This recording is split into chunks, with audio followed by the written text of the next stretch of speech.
My name is Storm, and I'm an alcoholic. Storm is my real name. If it was a nickname, I would have changed it a long time ago. You're probably wondering how somebody gets a name like Storm. Well, it's a Native American traditional kind of name. Storm is obviously an English word, but my father grew up on the side of Mount St. Helens with a lot of Native American Indians. I had an older brother named Forrest. He died at age 45. It was alcohol related. He had a heart murmur, but his disease, his active addiction, kept him from being able to take care of that. I have an older sister named Tikoa. That's an actual Indian word. We're not quite sure what it means. So that's how I got my name. So this is a program of rigorous honesty. I want to start by telling you all that I was at a liquor store at 6 a.m. this morning. I was eagerly awaiting for the store to open to satisfy one of my obsessions. And no, I wasn't there to buy liquor. Lake Liquors on Lake Boulevard is also a bait and tackle store, and I was there to buy minnows. I went fishing today at Lake Shasta for bass. I spent a couple hours out there communicating with my higher power, as I understand it, which is good, orderly direction, the great outdoors. And you know, I cast these minnows out on a bobber.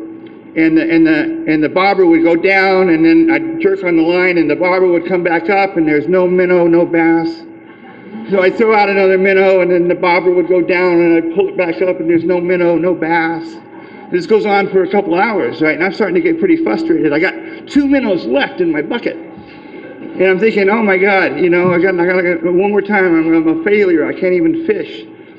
And what comes to my mind is page 417, Storm, page 417. Acceptance is the key to my problem. And I started thinking about page 417. And that bobber went down, and I pulled on the line, and this time I caught the sucker. It was a little fast like this. So I get to report that I'm not a failure as a fisherman. It was a little one. I let him go. No harm, no foul. He's swimming around out there now. So I actually have a list of things to kind of jog my memory. I'm not going to read from this except for one little part maybe, but the first thing I want to say is that Alcoholics Anonymous has a really, really profound message to carry to other people. And that message has to do with the fact that other than a couple of minor things, we don't tell people what they should do. Nobody told me what I should believe in or what I should do or how I should act or, you know, I had people telling me what I should do when I was active in my disease. I had an ex-wife and a boss and they were pointing their finger at me saying, you should get help. You should quit smoking pot. You should quit drinking. You should. And I was always able to point the finger back at them and say, no, you don't understand. Alcohol is not my problem. You're my problem. Alcohol is my solution. You know, and for a long time it worked as a solution. It turned on me. I want to be emphasized this. It turned on me. It quit working. But in the beginning it worked really well. So the profound message of Alcoholics Anonymous is that we don't tell people what they should do. We tell people what we have done. And it's left, I can resonate. When I got here, it's like people were telling me what they had done, and I was able to resonate with that. I was able to hear that message and identify with it. If you look around the room, we do have something in common. Everybody in this room, at some point in their active addiction, hit what I call step 0. And step 0 is basically this shit has to stop. Okay, you know, this can't go on this way. I got to the point where I couldn't live with the drugs and the alcohol, and I could not imagine life without them either. So, they say that laughter is the best medicine. I believe in laughter. I was told that if you can't laugh at yourself, you're probably missing the biggest joke in town. But then again, I got some recovery humor sites on the web, and it's like, laughter is the best medicine, but if you're laughing at absolutely nothing for no reason, maybe you need to be on medicine. Yeah. So. Alcoholics Anonymous provides people with a tremendous sense of relief when they come in here and we find out that we're not the only ones that did that kind of crazy, stupid shit. All right? I did a fifth step with my sponsor, and I talked to him about, he has a sailboat on Whiskeytown Lake.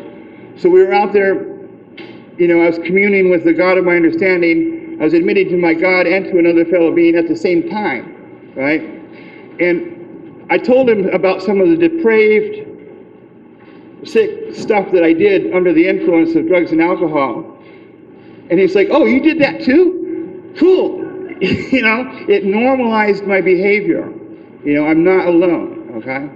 I'm not going to go into details about what all that sick stuff was because it's not appropriate at a group level. But, I've heard it said we're only as sick as our secrets, and this is an opportunity for me to become somebody who can be completely honest with at least one other person. Now, I want to share something else, too, that's come to my mind recently, is that I have a sponsor, and it's real important to have a sponsor. But my sponsor has a life. He has 2 teenage kids, he works, and there are half a dozen men in this program who have what I want, and that I have gotten close to, and I've got their phone numbers, and I have used those phone numbers in this program. All right, and I think that's important to stress that in my experience, it takes not just having a sponsor, but it takes a close-knit group of friends. I want to welcome our newest member. As was explained at a meeting just recently, is a bit of a paradox in Alcoholics Anonymous. The most important person at any meeting is not the one with 30 or 40 years clean and sober. It's the newest person with just a few days. And that's because we can only keep what we have by giving it away. This thing keeps alive by sharing it with others. When I was new, they talked about God, they talked about prayer, they talked about faith, and then they passed the basket. And I was like, oh no, I'm in the wrong place. Okay? I don't do organized religions very well. I sweat very easily. It's kind of hot in here. I have what's called hyperdiaphoretic. That's a fancy word. It means I sweat very easily. So, welcome if you're new, if you're coming back. The doors are open. Relapse was a part of my story. It was very instrumental. I had about most of my discussions of alcohol are things that happened to me in the early 80s. Okay, because I got clean and sober in the mid 80s, and then I had about a dozen years, and then I quit going to meetings for 17 years. And the problem with people that don't go to meetings is that you're not here to find out what happens to people that don't go to meetings. And I only had one drink in the last 29 years. So when I talk about alcohol, I'm talking about things that happened to me in the early 80s. And now I forgot what I was talking about. That's okay.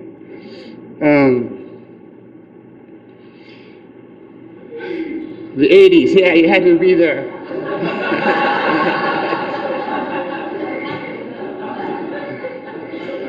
I love having fun in recovery. I love laughter. My first meeting, it was a young people's meeting in Carmichael near Sacramento. And Sacramento is where I grew up. And what impressed me about that meeting is that people were smiling. Okay, I pulled up in the parking lot, and I'm immediately comparing my insides with their outsides because my car had more dents in it than their cars did. Okay? But they were laughing, and they were planning picnics and campouts and conventions and things that we talked about already. Like there's a picnic coming up here, and they were having fun. I hadn't had any fun in a long time. My life was serious. My disease took me into some real. It was a lot of work. Active alcoholism is a lot of goddamn work. It's hard to do, and I was running as fast as I could to keep from falling behind any further than I already was. So I'm going to skip around a little bit, but I want to tell you a little bit about my childhood and a little bit about my early adulthood and a little bit about who I am now. I have moved 37 times in my life.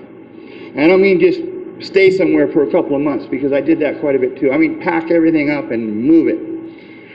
And how I got to Reading is kind of an interesting story. I think I'll tell that story now and get on with some other stuff later. I was living back east. I had married this lady who was from Springfield, Massachusetts, and we had 2 kids.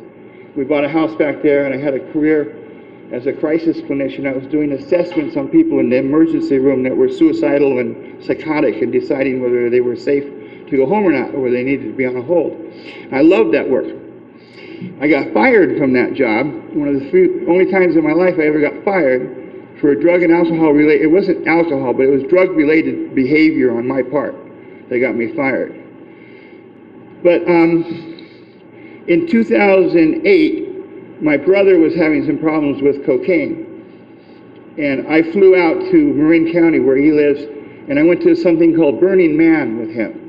Now, Burning Man is this festival out in the desert of 65,000 people. It's basically a week-long rave where they do all kinds of alcohol and ecstasy and, you know, and I was going to help him with his cocaine problem, and I ended up doing a lot of marijuana and ecstasy. For the first time in 20 years, I started smoking pot again. And, you know, I always thought of pot as relatively innocuous, but it actually took me down some very dark roads. And I lost quite a few things because of my pot use. I lost a job, I lost a relationship of 15 years. I almost lost my right foot because I fell 15 feet off a ladder, and the decision to use that ladder, they had to reattach my foot. The decision to use that ladder was drug-affected thinking. I can see that now. I couldn't see it at the time. You know, I could not see it at the time. So in 2009, I went back to Burning Man because by now I'm a burner, by God, you know, and I'm going to do this thing with these people. And there was a group from Reading that we were camping with. Great group of people. They go every year. In 2010, I fell off that ladder. I had my ticket to go, but I couldn't go. Now, my wife and I are separated, but living together by this point in time. We're still living together, but we're separated. And she's nursing me back to health because I can't walk for a long time. And so she goes to Burning Man. She meets this guy from Reading. They fall madly in love. And a year later, we moved to Reading so she could marry him. And I gotta tell you, it's worked out really well. That ex-wife is a major component of my support group to this day. She helps me with everything I need help with. And I get to see we have two daughters together. One I see almost every Sunday, or other days during the summer. And the other one is 18, and she chose a couple years ago to move back to New England where she was raised and live with her grandmother. But she's doing real well. She's quite a pothead. That can't be helped at this point. But she did get accepted to UMass. She's going to go to college back there. So my first move was, I started moving around when I was 11 years old. We moved to Los Angeles. My aunt had discovered LSD in the early 60s and turned my mom onto it. And we moved to Los Angeles, and she started hanging out with all these hippies. I was raised by hippies. My parents, my mom and dad had split up, but my mom was older, but she hung out with these hippies. And she gave me and my brothers and sisters really pure LSD when I was 11 years old. And we used to take it together as a family for spiritual occasions, Christmas, Easter, the summer solstice, things like that. And that went on for quite a few years. My aunt was the mistress of Ravi Shankar's drummer. Ravi Shankar was a sitar player. He taught George Harrison how to play the sitar. And that's how I ended up at the 1967 Monterey Pop Festival. I was 14 years old. And when Janis Joplin sang Ball and Chain, I got up on a chair, and it caused me to, I was in tears. It was so powerful. Okay, there's some heads nodding. So those are some of the stories. My mom was also a friend of and a consultant to a gentleman by the name of Osley, who's famous for manufacturing over 1 million hits of very pure LSD in the late 60s. So we had the good stuff.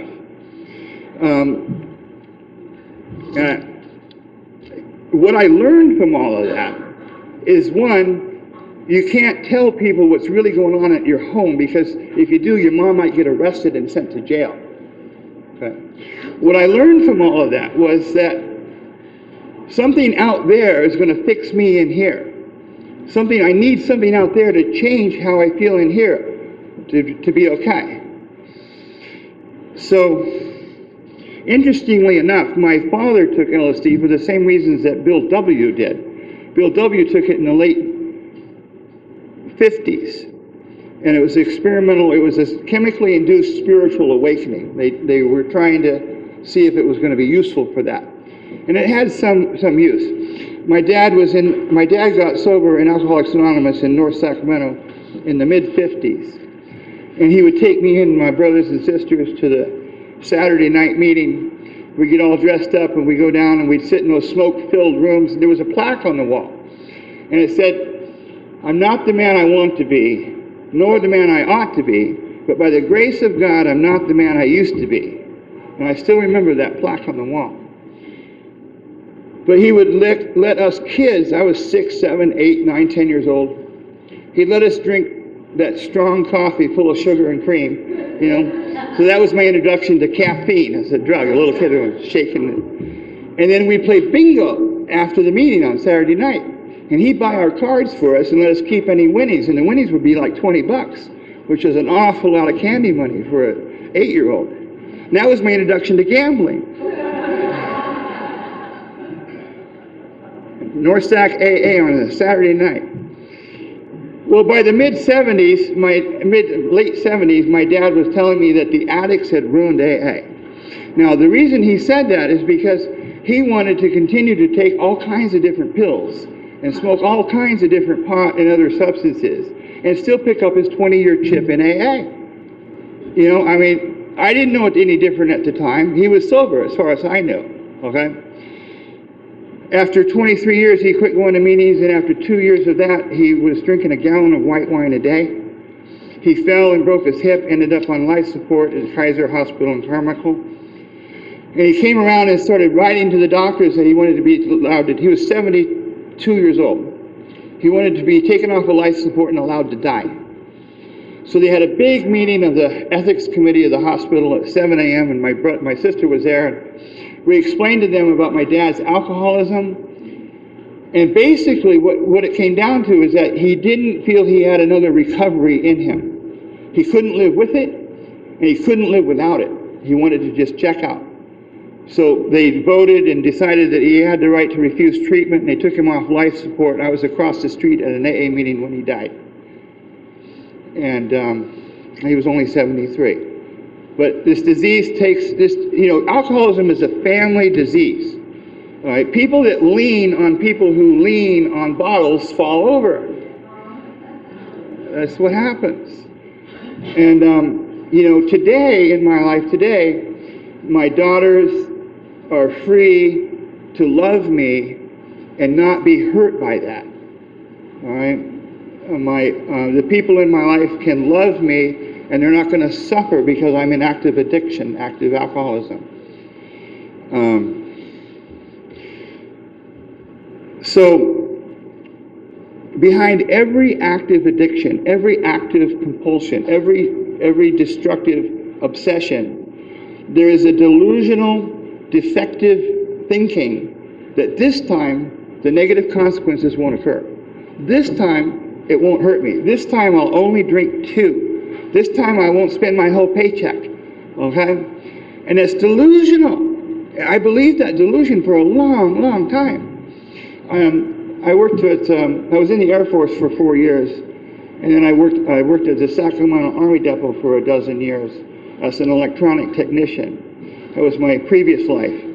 I went back to school and got an advanced degree in psychology later, but as an electronic technician working for the Sacramento Army Depot, I would get off work around 3 or 4 o'clock in the afternoon, and I'd go to the nearest store and I'd buy 2 beers. And I would tell myself, I'm only going to drink these 2 beers. All right? And I really believed that today I'm only going to drink 2 beers because I got in trouble drinking too much yesterday. So today I'm only going to drink 2 beers. And I would drink those 2 beers on the way home. It was about an 8-mile drive. And by the time I got home, I lived next door to my cousin. He was my biggest drug running buddy. I'd be over there. What else have you got? What can we get? What can I do? All right, let's tie one on. The reason for this is that, alcohol is a mind-altering chemical. It changed my mind. I would make up my mind to only have 2. And I'd make up my mind not to drive drunk. I'd make up my mind not to do any meth. And I'd get those 2 beers and it would change my mind. You know, alcohol is a mind-altering chemical. It changes my mind. So the only cure for that delusional, defective thinking is complete abstinence from everything. You don't drink no matter friggin' what. I just don't drink, I don't use no matter friggin' what. Okay? So when the bottom is when the negative consequences of your behavior are coming at you faster than you can lower your standards to admit that you did that shit. And I've hit a bottom twice, once in my early 30s and once a couple years ago. The first bottom, the important parts about it are that I didn't come to AA with an honest desire to quit drinking. I came to AA with an honest desire to save my job.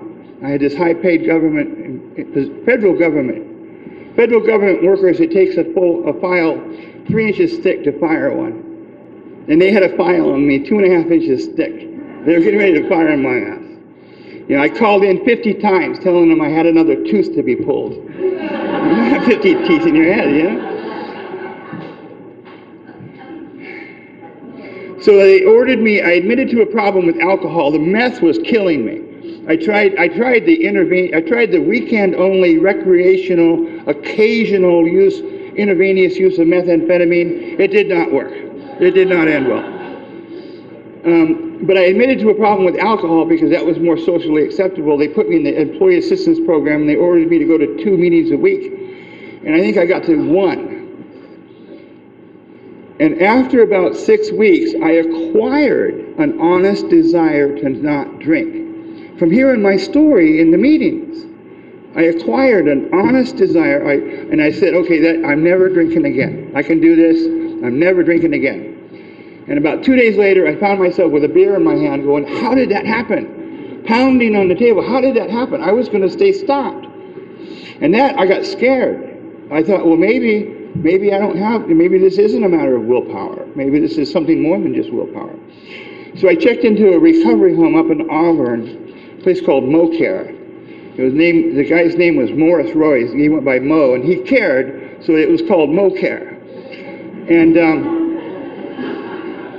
it was a flat out, the program there was to go to meetings. That was the whole program, and not drink or use in between. And there was some discussions and some tapes and some Father Martin videos, but basically we went to every AA and NA meeting in the town of Auburn for 60 days. And I got 7 months clean and sober from that experience. I was there for a couple of months, and then I went back to work.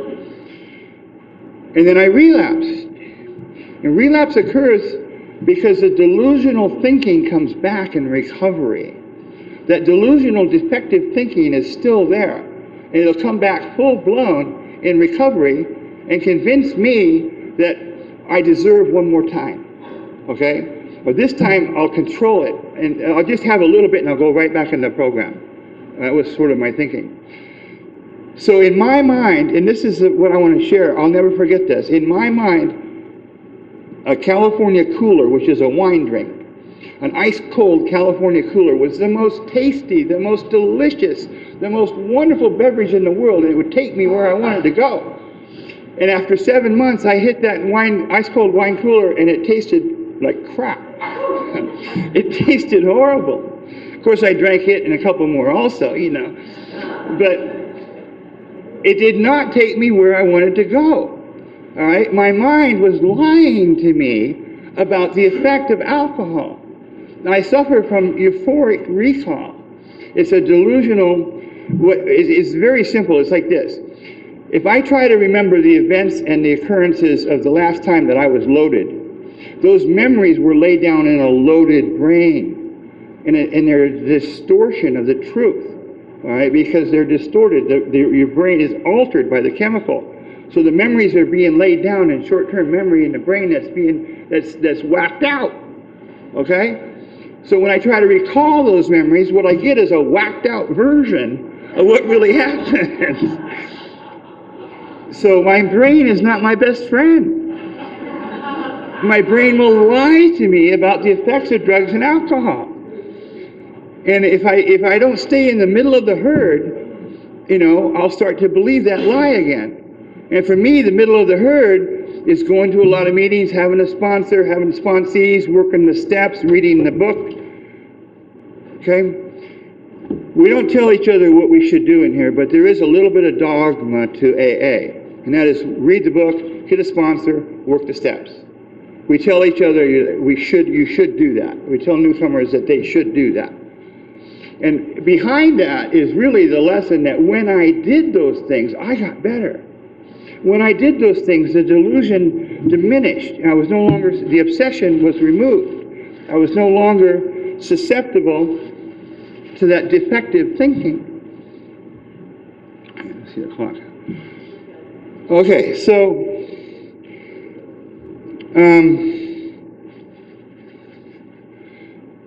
Alcoholics Anonymous is rigorously non-denominational. There are the founders of AA wanted this to work all over the world, and it does. It works all over the world. For every race, every creed, every religion, every lack of religion. If somebody asks me, I generally identify as a Buddhist.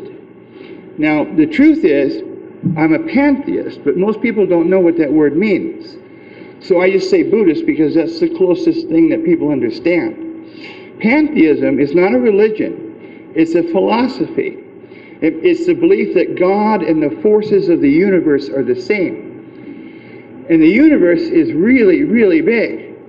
All right? The book talks about the spirit of the universe. Bill wrote that a couple of times. And that comes closest to... So even though AA is not religious, it is spiritual. And it's a spiritual program. We do talk about God. So I'm sharing with you my concept of God because it's what we do in here. We share our experience, strength, and hope. I wrote something when I was 14, having taken all that spiritual LSD crap. And it was, the first part of it is a quote. It says, "The whole is greater than the sum of its parts." That's a quote. What I wrote was that is my religion. And my philosophy is that I'm sometimes a whole and sometimes a part. And that serves me to this day. So if God and the forces of the universe are the same, and the universe is really, really, really big. I have a computer in my living room, and the screensaver is set up. It only shows pictures from the Hubble Space Telescope. Billions of stars, billions of galaxies with billions of stars in them. I'm a firm believer in intelligent life in other places in the universe. I think that right now, somewhere out there, there's a room full of people talking about the fact that there's intelligent life in the universe. Talking about the fact that there's intelligent life in the universe. So, I got, because of my previous involvement in AA, I let the good life that AA gave me convince me I didn't need AA in my life. I forgot that alcohol and drugs were a symptom of my disease. So I quit going to meetings. I quit being in the middle of the herd. I shut myself off from the sunlight of the spirit. The insanity of alcoholism returned. I just didn't drink again. Like I said, I've had one drink in the last 29 years. I went to Burning Man in 2011, and they were toasting, this Reading group was toasting midnight with a Kahlua and cream, and I convinced myself I needed the milk.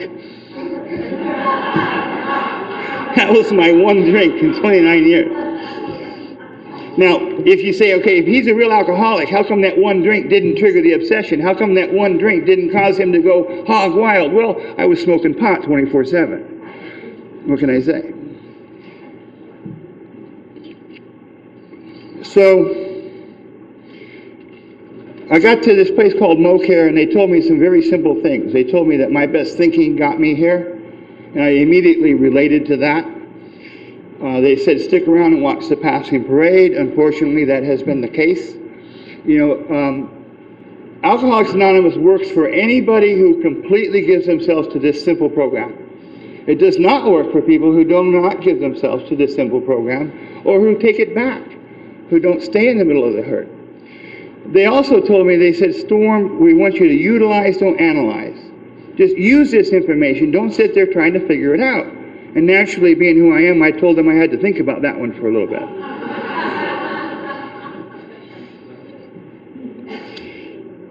Okay. So, I have some other jokes listed here. I don't know how many of them I want to share. But there was the wino that was caught eating grapes, and the guy told him, "Dude, you have to wait for a while."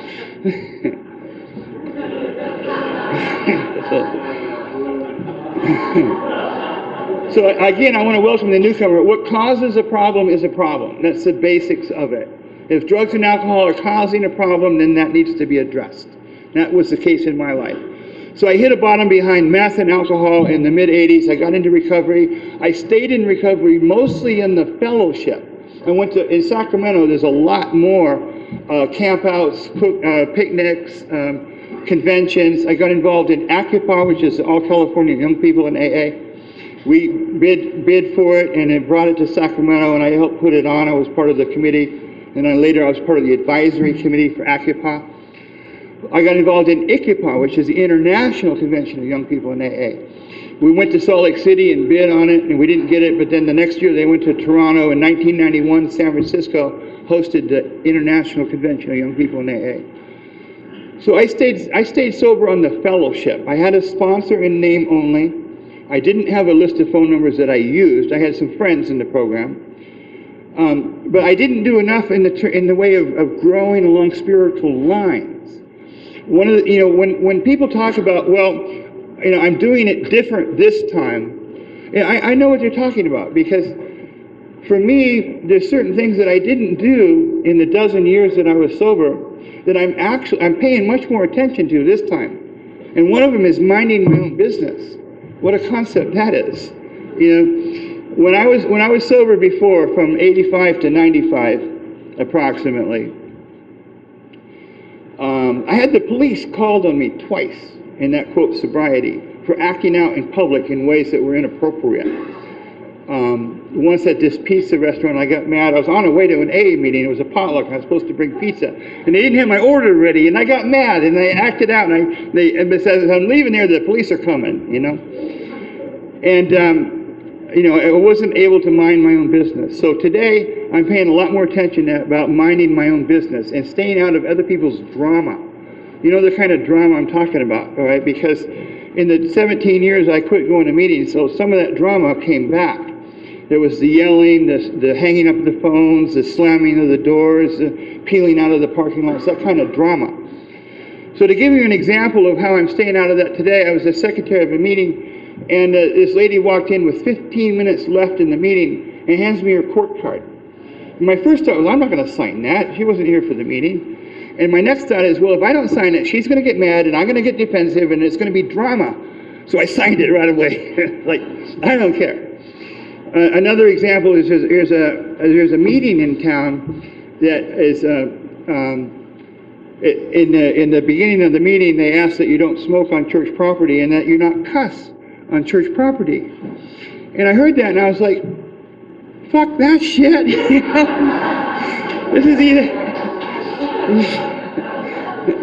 This is either AA or it's church. It's not some combination of both, But the truth is that I had to pause, and I had to practice page 17. I had to think about it. And there's a dozen people I know really well that swear that that's the best meeting in town and it saved their life. And they go every week to that meeting. And that meeting doesn't need me to tell it how to run itself. All right? I have to mind my own business when it comes to stuff like that. AA will get along just fine without me messing it up. It self-corrects. All right? It's very self-correcting. Our traditions are wonderful for that. Wonderful for that. So, it's a good thing that we come in here and I'm judged by what I say and what I do and not by what I think. Because sometimes my thoughts get pretty carried away. And, the suggestion is that life is too short. You should smile while you still have teeth.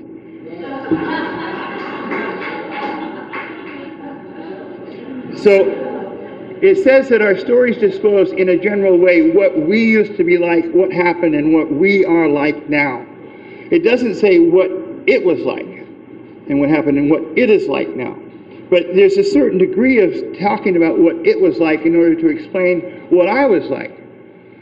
The kind of person I was before coming to this spiritual program, if my car broke down on the side of the freeway, I needed to call suicide prevention, not AAA. Today, I can call AAA. All right? I even actually have a AAA membership. You know? So the kind of person I was completely focused on, and if I could just get the right combination and timing of drugs and alcohol and sex, I'd be okay. And today, I don't worry about that stuff. All right? Today, I don't want to be altered. Today, I can go through a Friday night, a Saturday night, and not even think about booze or drugs. Okay? It doesn't affect me. All right, so you're probably wondering, all right, so I hit this bottom, and I came into AA, and then I quit going to meetings. I got real busy. I went to graduate school. I got married. I had 2 kids, blah, blah, blah, blah, blah. I came back to Alcoholics Anonymous October 3rd of 2013, about 20 months ago. Now, I didn't come back to Alcoholics Anonymous because of the alcohol. I've already explained that alcohol has not been an issue for me for many, many, many years. I did not come back to Alcoholics Anonymous because of the pot. I was eating pot brownies to watch 49er football games. That's what I was doing. I didn't come back to Alcoholics Anonymous because of the Percocets. After my foot thing, I got on all kinds of pain medications. And I was still taking 4 Percocets in the morning just to get going. All right. Now, I was also on Klonopin for anxiety and Wellbutrin for depression and blah, blah, blah. I didn't need to be on the Percocets or the Klonopin. The reason I know I didn't need to be on them is because I would take the entire month's prescription in 2 weeks. And then I'd go 2 weeks without any, and I did okay. I wasn't in any great pain or suffering or anxiety. I was abusing them. So between October 3rd and October 8th, I got honest with myself about that, and I packaged up all the marijuana paraphernalia and all the extra Percocets, and I gave them to my ex-wife, who is not an addict, but who uses it medically. And October 8th is my clean and sober date, 2013. And I got a sponsor. Now, I came back to AA because I had a problem gambling. I tried to become a professional poker player. It did not end well. All right, this is Alcoholics Anonymous, not Gamblers Anonymous, so I'm not going to talk about the 5 payday loans I took out in 1 month. I'm not going to talk about the credit cards I maxed out for cash. I'm not going to talk about the bad checks I wrote. If you want to know about Gamblers Anonymous, you can see me after the meeting. But I knew that I needed help, and I knew that Alcoholics Anonymous represented the strongest, the most robust, the most beneficial 12-step program in existence, because that's what it is. So I came back to AA. And I earned my seat here. I did enough blackout drinking. I was the kind of drunk that they would say, Storm, we're having a party. Come to our party. We're going to have bands. We're going to have an open bar. And my mind was like, open bar? Like a dog sees a squirrel. Open bar, you know? So I hit that open bar really hard, and then within 2 hours, I'm puking in their toilet, and they kicked me out. They gave me my keys back. Now, I don't know about parties with alcohol today, but, you know, we don't give keys to a drunk and say, go drive home. But they did that to me. And so, you know, all I can remember is having to stop every 5 minutes and throw up out the side, open the door and throw up some more. I don't know how I made it home without killing anybody. But I qualified for Alcoholics Anonymous because when I really, really, really, really wanted to stay stopped, I could not stay stopped on my own. And once I got started drinking, I had little or no control over how much I drank. All right, that's what it says in the book.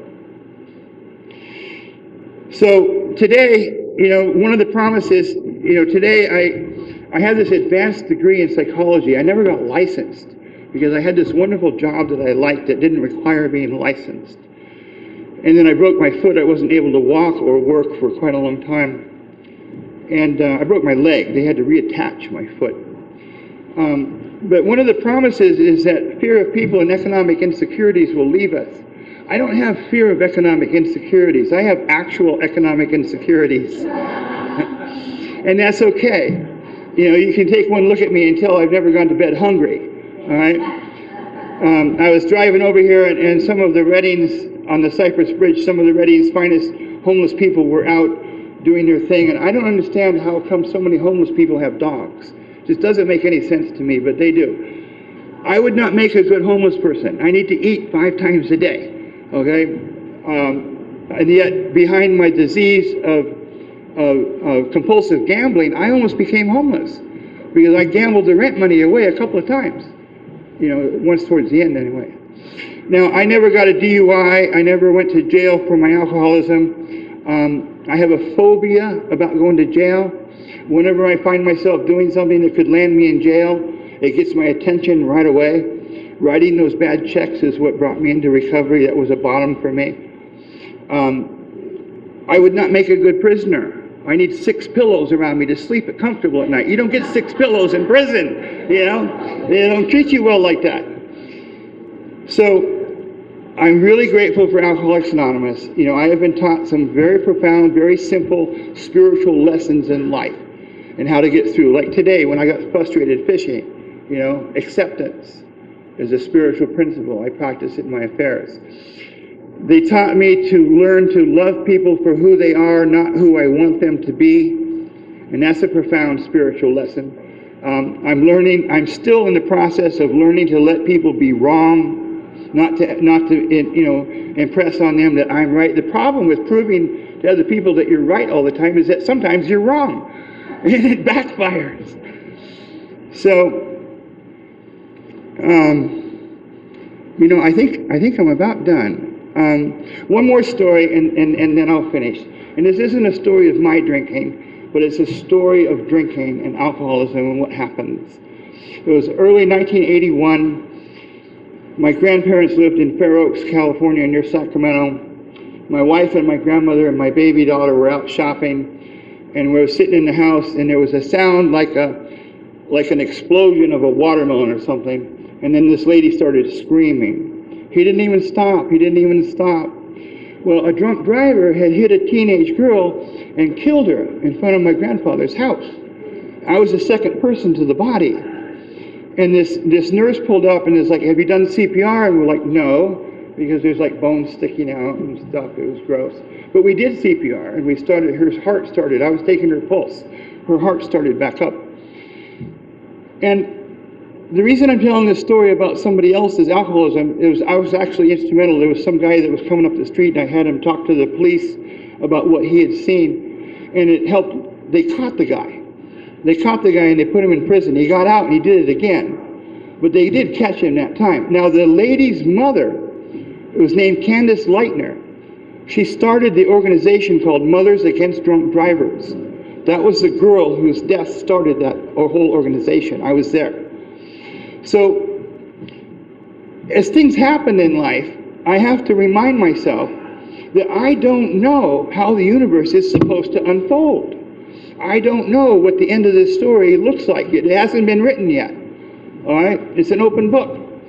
But we're in this together, and we keep each other sober one day at a time, one temptation at a time. And I'm really, really glad to be a member of Alcoholics Anonymous in Reading. Thank you very much.